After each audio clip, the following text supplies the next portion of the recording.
Hi, everybody. Welcome to this episode of A Guy with a Scarf. I have the pleasure to have with me someone that, for me, is connected to the Olympics. And this is part of my mini-series about the Olympics, Alex Balfour. We did a bit of work together at London 2012. He did a lot more than I did because he was involved fully, but I let Alex introduce himself. Hi, Carlo. Nice to see you. So Alex, I'm now co-founder of a business called Generate Digital, and we focus on making money out of digital for sports and entertainment clients. But when you and I first met, it was just making digital work at all was the issue. And True. Back then, actually, I was. It wasn't even digital. I was head of new media for the London Organising Committee of the Olympic and Paralympic Games, to give it its full title. And I remember discussing with my then boss, Jackie Brock-Doyle, who's now at World Athletics and beyond, and saying to her, could my title be head of digital? And she said, no, the TV people wouldn't like that. So I was recruited as head of new media and remained as head of new media from 2007 to 2012. But we don't talk about it as new media anymore. It's very much media or digital. Absolutely. And so how do you think, because London 2012 was definitely kind of pivotal moment. One, because I think against some expectation, it was amazing for London. Everybody was scared. Now, a city like London, you put the Olympics, whatever happened. I was there a lot, and it was an amazing time to be in London, to be honest. On the other hand, I think we collectively, as an industry, did really, and every Olympic Games, there is new things, but I think many people remember London 2012 kind of a milestone. But again, maybe it's my perspective, but I don't know if you, you may have shared because you have vested interest, but I think it was. And how do you think things have changed from, then to 12 years later, Paris now, 1 month from now? Yeah, I think, I mean, clearly, addressing your last question first, your last point first. Clearly, digital is now woven through the fabric of everybody's lives of all generations. It's not really a young person's consumption activity. Everybody has some degree of digital consumption going on or digital interaction going on in everything they do in their daily lives. So now it's a critical part of the consumer experience for an Olympic Games or any event, and that's the major difference. And obviously, the broadcasters also, who are still the most important partners in both publicizing and funding games, they are fully digital in terms of their output, both their traditional live video, but also everything else they do is geared towards digital consumption, and it's critical now in a way that in 2012 it was extremely important, but it wasn't deemed critical. But I think just picking up your other thread around London. I mean, I think actually what was unique about our circumstance then, which has been hard to replicate since, are 2 or 3 different things that were part by design and part by luck and accident. I think one was that we were able to fund the games, at least the staging of the games, as is traditional in most games. There's funding for the staging and there's funding for the infrastructure, and funding for the staging as far as possible comes from private sources, which is sponsorship support from Olympic sponsors, because you have both domestic sponsors of the organizing committees and then the international top sponsors, as they're known, of the Olympics, and other sources, and then there's government funding for the infrastructure. I think we were very fortunate in London. We worked very hard, obviously, to raise a sufficient amount of private funds to fund the state of the games. We were very fortunate that we had limited, although we had significant public money supporting infrastructure, we didn't have a lot of intervention from politics and politicians, and I think that's partly the way, perhaps partly a function of British culture, but also 10 years before had been a project run by the then government to build what they called at the time the Millennium Dome, now known as the O2, which is a huge venue in southeast London, and it was driven as a political project and then was seen as a bit of a disaster in the implementation. Not the infrastructure, which still exists now, and it's a huge venue, but politicians tried to get involved with putting on the show and made a mess of it, and therefore were much more shy about their ability to actually run stuff as opposed to facilitate it. So that was a really helpful context that the politicians wanted. They wanted to take the credit, but they didn't want to get involved in the day-to-day. And then I think the other thing was we had a brilliant leader in Paul Dighton, now Lord Dighton, who came from Goldman Sachs and an operational organization basis, but he was the ultimate in the leader who let people do things. He was a facilitator, not a big ego, and someone who was very sharp on detail, but he just made sure that everyone was doing their best jobs and had that opportunity. And I think that attitude ran through the whole organizing committee, and it was really a blessing to be allowed to be doing things, albeit under scrutiny and challenge constantly, but it was permissive leadership which led to exceptional performance. And 2012, I mean, just rethink where we were. So obviously, social media were there, definitely. Yeah. Not as we know today, but they were there. Mobile was in full explosion. Although I think the starting point. So when I joined the organizing committee in 2006, Facebook existed. I think Twitter hadn't quite launched. Instagram didn't launch for 2 or 3 years later. And certainly in the UK, broadband was still a fairly minority activity, and there was only one network that was meaningful on 3G. So actually the transition that happened between 2006 and 2012, one part of it was people accessing the internet on their phones, and on touchscreen phones, because the iPhone didn't come in until 2007. So though by the time we got to the games, around 50% of our web traffic, for example, was mobile. That wasn't something we were planning for 3 years before, or at least we were definitely planning, as you well know, mobile iterations of all of our products and services, but maybe it hadn't quite registered with us that was going to be effectively the majority use case, not the minority. So all those things we had in planning. It's just that the by the time we'd rolled them out, both mobile and social were far more significant part of people's lives than they had been in the 6 years previously. Yeah, and also, if you want, the website was the core of everything in one end, even if we had the mobile app and everything. And then we also, I was also with the BBC for all the streaming part, and that part has changed a lot more. Yeah. Even if I think we were doing super advanced stuff already. Yeah, absolutely. Because there were limited, there still are limited rights in the Olympic context for streaming for the organising committee, at least. Obviously, it's widely exploited by the broadcasters. That, as you know, differs from rights holder to rights holder about how much a rights holder can publish either on its own or in parallel.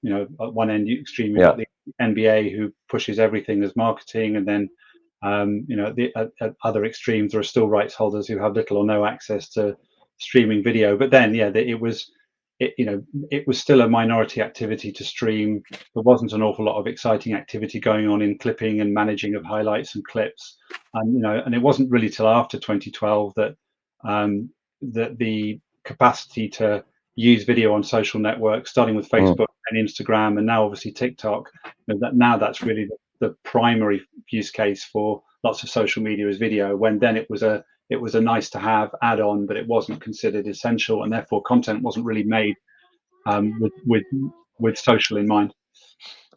I was trying to visualize an organizer then and an organizer now. Clearly, the weight of website and social is super different. Yeah, completely. By the way, now since and I did a lot of work with OCS on that. The website is now managed. I mean, it's replicated from. It's not independently run from the organizing committee, but is run from OCS, etc. So that's a very different scenario. Yeah. For that, and clearly, if you're an organizing committee, there's a lot more channels, whatever we want to call platform, on which you can and need to play. Yeah. So it's definitely, and the content is different, formats are different. The athletes, what do you think about the athletes? At the time, the athletes were kind of, I don't want to say non-existent, sorry, in terms of their own channels, because already I think 2012 they were but now it's very, and also the rules have changed, right? Yeah, the rules have changed. There's a number of different things that have come in. It's interesting, as you said, at the time when you helped me build, websites and apps, as the organising committee, we were entirely in charge of that brief. It created sort of interesting misalignment and sometimes tensions between us and the IOC. That's now changed. As you say, all that work has gone centralised, which kind of makes sense, especially for. I mean, you guys as Delta Trade were the only people who really had a handle on how to convert the Olympic data feeds into something that you could consume through a website, and you were a critical partner. But now, it makes sense that the IOC should be in control of that end to end. That's the core data feed. And it makes sense that there should be continuity in the Olympic website. It shouldn't have to be kind of rebuilt every 3 or 4 years, which I think became quite challenging, especially even for subsequent organising committees like Rio and Sochi before that. So it makes huge sense. But I think the athlete positioning is really different and interesting. I mean, I think the fundamental the similarity with 2012 is that, as with other games, is that Olympic athletes are generally not household names.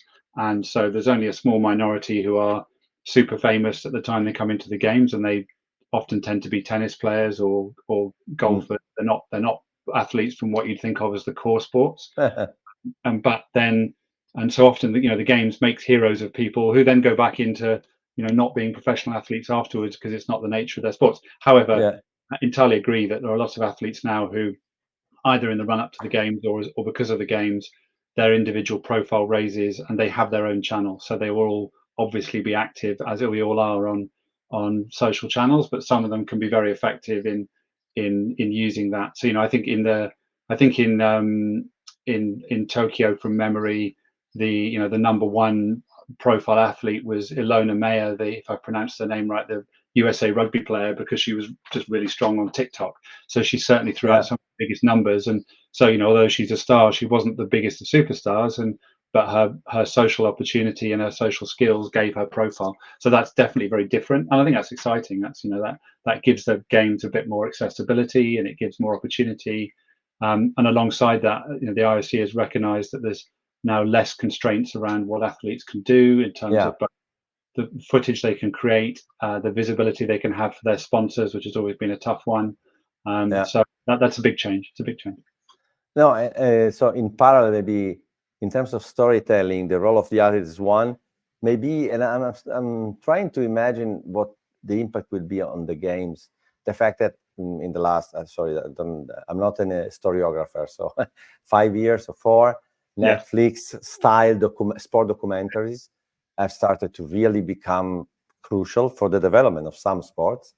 And the Olympic Channel is doing something with Netflix, etc. Yannis touched a bit upon that before. I think this kind of deeper storytelling, which I think the sport needed. I mean, it was there. Nobody was doing properly. Some movies, maybe some, locally, but that could be another, if you want, I don't want to say format, but storytelling changes in these last 12 years. There's now a different way of telling those stories. Maybe more pre and post than during. I don't know. Yeah, I agree. I think there's clearly an opportunity, and there's clearly it's a lot. None of these things are ever as cheap as people think they are, but it's still it's a lot more cost effective than it used to be. And I think there's lots of different formats, short, medium, and long, that are being tried out. And I totally agree with you. And I think what's interesting I think two things about the games and about multisport that I've learned working on different properties, not just the Olympics. On the Olympics specifically, I do remember us having, so there was quite a late hire in the organising committee around brand, which sort of neglected that area for a bit. Some of that was to do with some internal politics, but anyway, the guy who came in on that side, Greg Nugent, I remember him running a brand workshop and brought in, and which was a sort of worthy endeavor. And we had sort of 50, 60 people in the room from all across the business and some externals to talk about the Olympic brand and the London 2012 brand. And it became clear by the end of doing that for a couple of days that actually everyone had their own interpretation of what the Olympics meant to them. And it's probably best left that way rather than trying to say it has to be this way or that way. But all of it came down to storytelling. And the thing that grips everyone is storytelling, because of the type of stories, people's journey, the relatability of people from different cultures and backgrounds and genders that relate to you individually because of all sorts of things. And there are just hundreds of thousands, literally, of stories because you have 15,000 athletes in every games, and that's the potential amazing difference for the Olympics. They're not all the same type of athlete, they're not all from the same background, and it's a super interesting space to explore. I also think that allied to that, but a hugely important part of particularly multi-sport big event games is actually what I think Yanis touched on it when he spoke with you a couple of weeks ago, is around emotional connection. And I think that's almost more important, frankly, than the sport and the results. I remember having a internal meeting. I was part of the wider communications team, and Seb Coe, who was our chair, was he actually sat in an office kind of on the edge of our department, so we saw a lot of him. And my boss, Jackie Brock Doyle, who I mentioned, she put together a session with Seb kind of 9 months out, maybe around Christmas time before the games, to just talk about what was coming up and to think about it with someone who'd been there a few times on the track and off. And I asked Seb, just because I had an opportunity to ask a question, I said, what do you think the games will be remembered for? And he immediately said atmosphere. And he was right, because actually, especially if you're in the country and go to the games, that's all of what it's about. And I'm increasingly convinced that people who go to these big events, even people with tickets, if you ask them all in a quick poll as they walk out who won and what was their time or their score, they probably wouldn't know.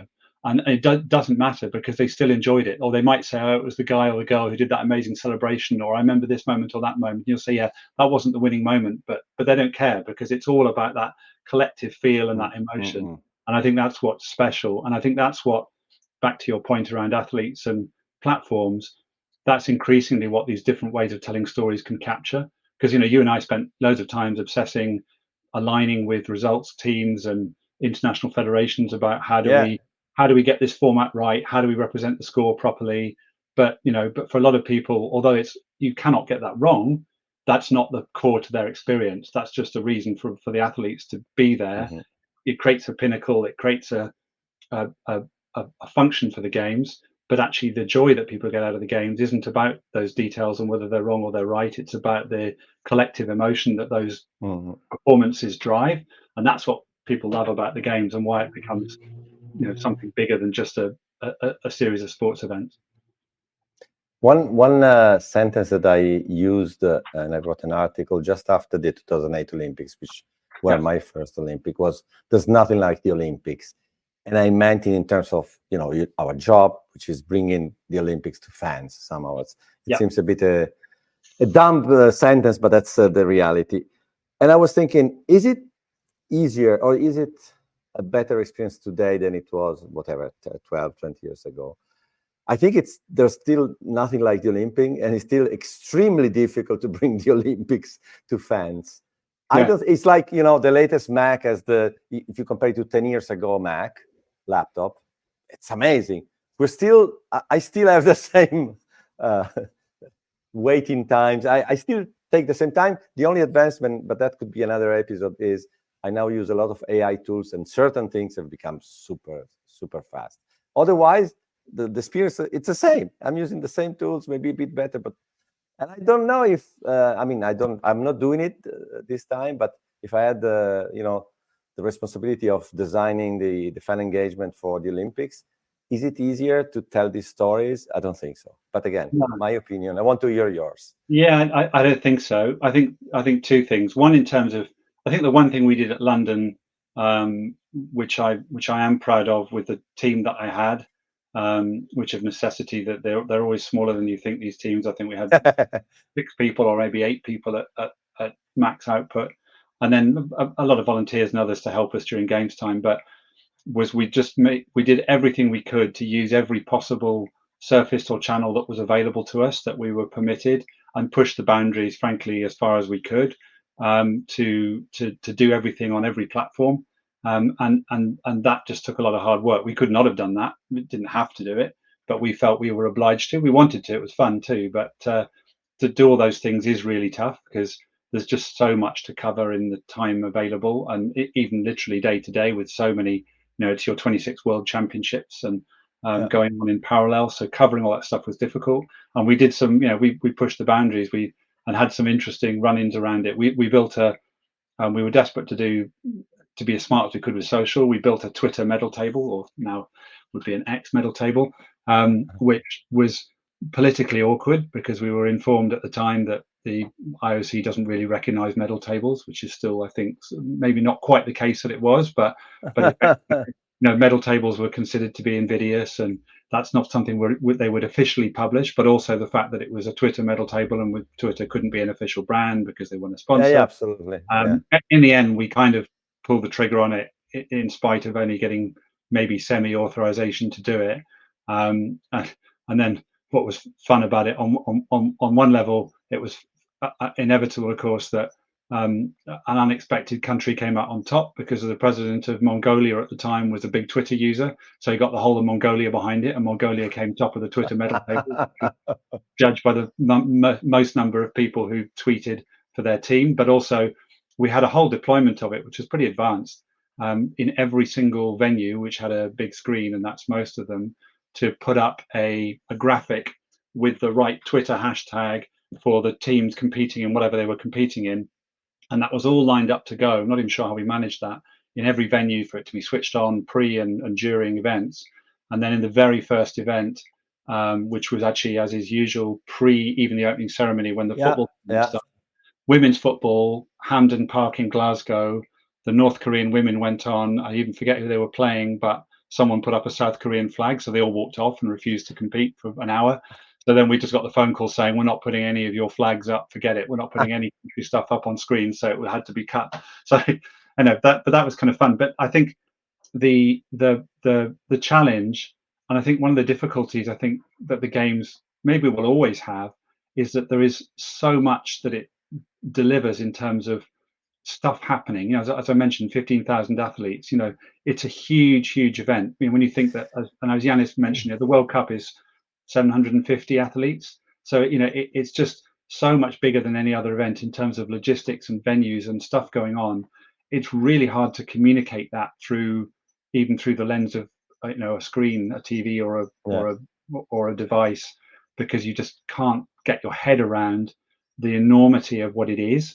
I think when if you're lucky enough, as you've been in a host city, especially one that you've been brought up in or know very well, you really understand the impact. But if you've never come across that, it's just a distant TV event that you maybe don't understand.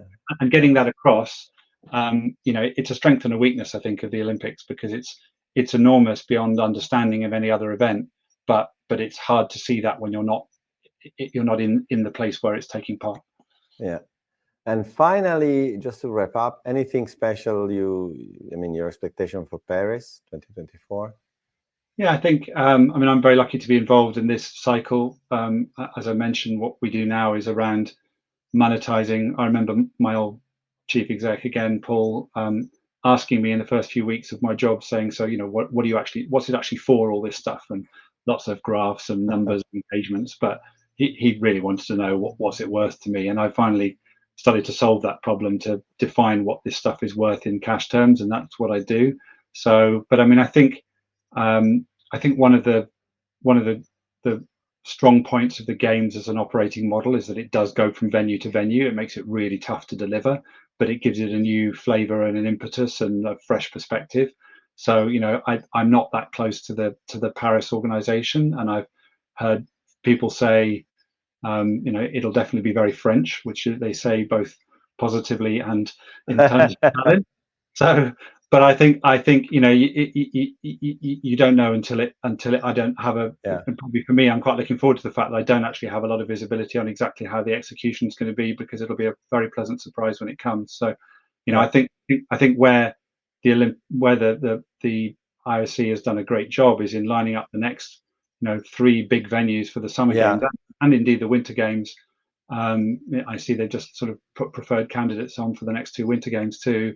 All really strong venues, strong areas, countries that know how to get stuff done, and I think it'll only reinvigorate the franchise. So I'm excited to see what that's going to look like. Yeah, va bene. So let's wait and watch amazing Olympic Games in a bit more than a month. As always. Okay, grazie Alex. Thank you. Grazie.